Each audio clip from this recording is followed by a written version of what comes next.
মা, আমাদের নতুন বাড়িটা একেবারে রাজপ্রাসাদের মতো লাগছে। সবুজ রং আর আলো ঝলমল করে উঠছে। মনে হচ্ছে যেন কোনো জাদুর দেশে এসে পড়েছি। হ্যাঁ সোনা, এটা আমাদের স্বপ্নের ঘর।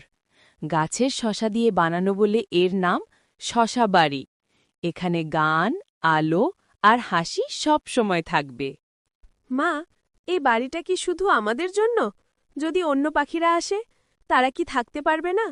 আমি তো চাই সবাই মিলে থাকি। খুব ভালো কথা বলেছ বাবু। এই বাড়ি শুধু আমাদের নয়, এটা সবার জন্য খোলা। ভাগ করলে আনন্দ বাড়ে, আর বন্ধুত্বে সুখের রং আরও উজ্জ্বল হয়।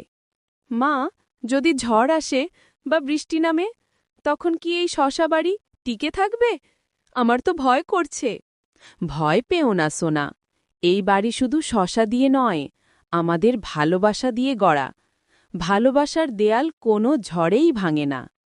মা, আমার ইচ্ছে করছে বন্ধুদের এখানে ডাকতে। সবাই মিলে খেলবো, গান গাইবো, হাসবো। আমি কি তাদের ডাকতে পারি? অবশ্যই পারো। যত বেশি বন্ধু আসবে, ততই এই বাড়ি হাসি আর আনন্দে ভরে উঠবে।